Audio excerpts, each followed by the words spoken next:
بسم اللہ الرحمن الرحیم الحمد للہ نحمده ونصلی علی رسوله الکریم اما بعد فاعوذ باللہ من الشیطان الرجیم بسم اللہ الرحمن الرحیم ان اللہ یأمر بالعدل والإحسان وإیتاء ذی القربى وینہا عن الفحشاء والمنکر والبغی یعظکم لعلکم تذکرون صدق اللہ العظیم۔ حضرات محترم، قابل صد احترام علماء اکرام، پردہ نشین مائیں اور بہنیں اور نوجوان دوستوں، حضرات، اللہ نے ایک بہترین موقع ہمیں اور آپ کو دیا کہ ہم اور آپ اس عظیم مجلس میں ایک ساتھ بیٹھے ہوئے ہیں اور کچھ اللہ اور اللہ کے رسول صلی اللہ علیہ وسلم کا ذکر کرنے اور سننے کے لیے بیٹھے ہوئے ہیں۔ یہ اللہ کا بے حساب احسان ہے، اللہ کا عظیم احسان ہے کہ اللہ نے ہمیں اور آپ کو حدیث و قرآن کی صحیح اور سچی بات سننے اور اس پر عمل کرنے کی توفیق عطا فرمائی۔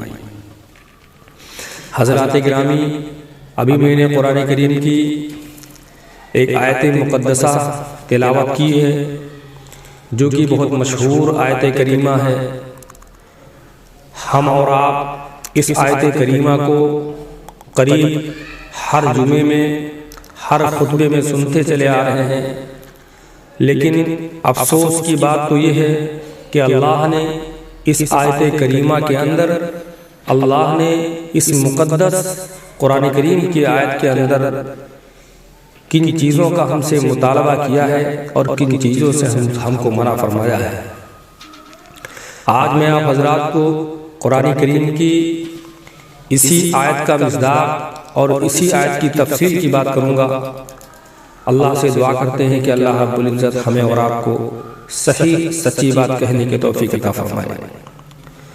حضرات گرامی، اللہ نے اس آیت کریمہ کے اندر 6 حکم نازل فرمائے ہیں، جن میں اللہ نے 3 حکم تو ایسے نازل فرمائے ہیں جن کو اللہ نے کہا ہے کہ یہ کام اے مسلمانوں تمہیں کرنا ہے، اور ساتھ ساتھ اللہ نے 3 حکم ایسے بھی نازل فرمائے ہیں کہ اے مسلمانوں تمہیں ان 3 کاموں سے باز رہنا ہے۔ یعنی صاف طور پر قرآن کریم میں اللہ نے علن اعلان منع فرما دیا ہے کہ اے مومنوں، اے مسلمانوں کی ایک جماعت، اے امت محمدیہ کے باشندوں، تمہیں ان 3 کاموں سے باز رہنا ہے۔ جس طرح کہ اللہ نے قرآن کریم میں فرمایا ان اللہ یأمرکم بالعدل والاحسان، سب سے پہلے اللہ نے فرمایا کہ اللہ تمہیں حکم دیتا ہے یأمر بالعدل، عدل اور انصاف کا اللہ حکم دیتا ہے، یہ کام اے مسلمانوں تمہیں کرنا ہے۔ تو سب سے پہلی چیز اللہ نے جو ارشاد فرمائی وہ ہے عدل۔ اللہ نے ارشاد فرمایا کہ اے لوگوں تمہیں عدل اور انصاف کا دامن پکڑ کے رکھنا ہے۔ آپ وہ عدل بھائی کے درمیان میں ہو، ماں بہن کے درمیان میں ہو، گاؤں اور جماعت اور علاقے کے لوگوں کے درمیان میں ہو، کہیں بھی ہو، کسی بھی مرحلے میں ہو، لیکن اس کے دامن کو پکڑ کے رکھنا ہے، عدل سے پیچھے نہیں ہٹنا ہے، ہر معیار پر عدل پر قائم رہنا ہے، ہر موقع پر، ہر جگہ عدل پر ہی قائم رہنا ہے۔ دوسرا حکم اللہ نے ارشاد فرمایا والاحسان، کہ اے لوگوں تمہیں احسان کا معاملہ کرنا ہے، تمہیں احسان کا معاملہ کرنا ہے۔ اب وہ گھر والوں کے ساتھ ہو، باہر والوں کے ساتھ ہو، کسی کے ساتھ بھی ہو، اللہ نے حکم فرمایا تمہیں اچھائی کے ساتھ، احسان کے ساتھ، بھلائی کے ساتھ لوگوں سے پیش آنا ہے۔ ایسا نہیں کہ کسی سے آپ کسی کے اوپر آپ بھڑک جائیں یا کسی سے آپ منہ بسور کر بات کریں، ایسا نہیں، آپ احسان کے ساتھ بات کیجیے، بھلائی کے ساتھ، اچھائی کے ساتھ۔ اگر کسی ایک مسلمان سے تمہیں ملنا بھی ہے تو خندہ پیشانی، ہسمکھ چہرے کو لے کر تمہیں بات کرنا ہے، اس سے ملنا ہے، ایک ایسا چہرہ کہ دیکھ کر آدمی خوش ہو جائے، یہ ہے احسان۔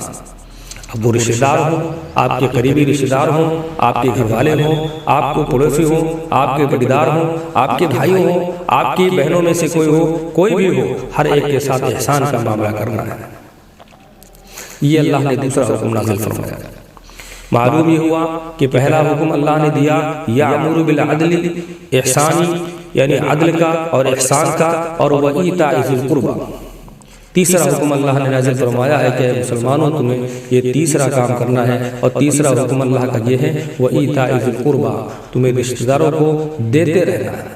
اس آیت سے اس آیت کریمہ میں اللہ یہ کہنا چاہ رہے ہیں کہ اگر اللہ نے آپ کو وسعت دے رکھی ہے، اگر اللہ نے آپ کو استطاعت دے رکھی ہے، اگر اللہ نے آپ کو حیثیت کا مالک بنا رکھا ہے، اور آپ کے رشتہ داروں میں سے کوئی پریشان حال ہے، بیمار ہے، یا کسی بھی طرح سے تنگ دست ہے، تو آپ اس کی مدد کریں، آپ اس کو دیتے رہیں، اس کے موقع پر اس کو عنایت کرتے رہیں۔ یہ اللہ نے حکم فرمایا ہے۔ معلوم یہ ہوا کہ اس آیت کریمہ میں جو اللہ نے 3 کام کرنے کو ارشاد فرمایا تھا، 3 کام کرنے کا حکم فرمایا تھا، وہ 3 کام یہ تھے۔ اب آگے چل کر جب آپ دیکھیں گے تو 3 کام ایسے ہیں جن سے اللہ نے منع فرمایا ہے کہ لوگوں تمہیں ان 3 کاموں سے باز رہنا ہے۔ آیت کریمہ میں اللہ رب العزت ارشاد فرماتے ہیں وَيَنْهَا عَنِ الْفَحْشَاءِ، اللہ تمہیں فحشائی، فحش باتوں سے، فحش چیزوں سے، فحش کاموں سے اللہ تمہیں منع فرماتا ہے۔ فحش کیا چیزیں ہیں؟ فحش ان چیزوں کو کہا جاتا ہے جس کو عام شریعت محمدیہ کے اندر ناگوار سمجھا جائے۔ کوئی بھی ایسا کام جو شریعت محمدیہ اس کو پسند نہیں کرتی ہے، اس کو فحش کہا جاتا ہے۔